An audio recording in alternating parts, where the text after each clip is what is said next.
Mit diesen PS5 Performance Boost Tipps wird deine PlayStation 5 eine geringere Eingabeverzögerung und eine bessere Reaktionsfähigkeit haben. Und ich zeige dir, was du tun musst, um die Leistung deiner PS5 zu optimieren. Was einen großen Unterschied macht, ist ein aktueller Fernseher oder Monitor, der HDMI 2.1 und 120 Hertz unterstützt. Am besten auch noch VRR. Dafür benötigst du zusätzlich auch ein Ultra Highspeed HDMI-Kabel, das der PS5-Konsole jedoch beiliegt. Dieses ist aber relativ kurz, weshalb du beim Kauf eines neuen Kabels darauf achten solltest, dass es für Ultra Highspeed und 4K bei 120 Hertz ausgelegt ist. Unten in der Videobeschreibung findest du das passende Kabel. Ob das Kabel und dein Fernseher oder Monitor ein solches Signal unterstützt, siehst du in den Einstellungen unter Bildschirm und Video. Bei Videoausgabe findest du die Information über die Videoausgabe. Beim Betrieb mit einem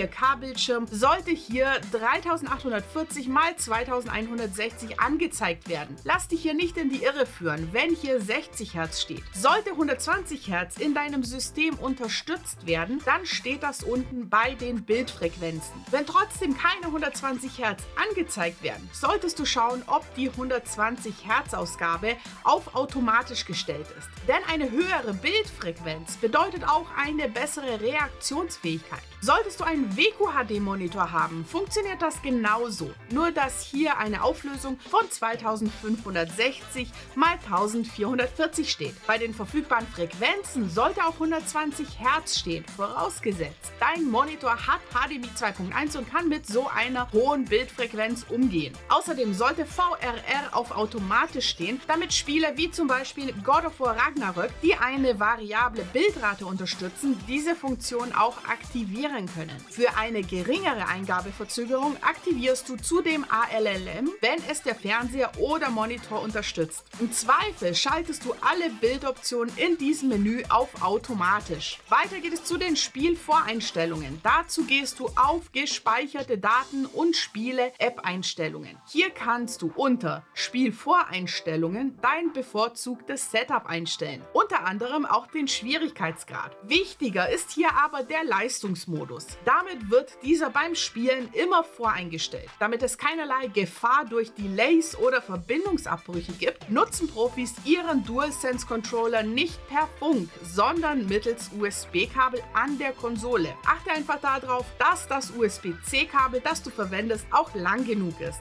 Günstige Kabel findest du wiederum unten in der Videobeschreibung. Dann gehst du in den Einstellungen auf Zubehör und dort auf Controller. Hier kannst du die Kommunikationsmethode von Bluetooth auf Kabel umschalten. Der Unterschied ist bei vielen Spielen unerheblich, dennoch hast du hier vielleicht einen kleinen Vorteil. Manche Profi-Gamer finden zudem, dass das Zielen und die Präzision des Controllers bei Vibration leiden. Nötigenfalls schaltest du hier die Vibrationsintensität und den Trigger-Effekt ab. Genauso solltest du in den Spielen die Todzone der Analogsticks verringern. Zudem auch die Stick-Empfindlichkeit erhöhen. Damit kannst du dich schneller umschauen und kannst schneller reagieren. Allerdings ist eine erhöhte Empfindlichkeit auch recht ungewohnt und erfordert Eingewöhnung in Konsistenz mit der Eingabeverzögerung zu bemerken. Und je nachdem, welches Spiel du spielst, kannst du auch versuchen, die Todzonenempfindlichkeit deiner Thumbsticks zu verringern, was tatsächlich ein ziemlich nützlicher Trick sein kann, um spürbare Verzögerungen zu bekämpfen, die du möglicherweise mit deinem DualSense erlebst. Wenn du alle Schritte aus diesem Video umgesetzt hast, sollte deine PS5 vollständig für die beste Leistung optimiert sein. Wenn dir das Video geholfen hat, dann lass es mich gerne mit einem Like und einem Abo wissen und wir sehen uns dann beim nächsten Video.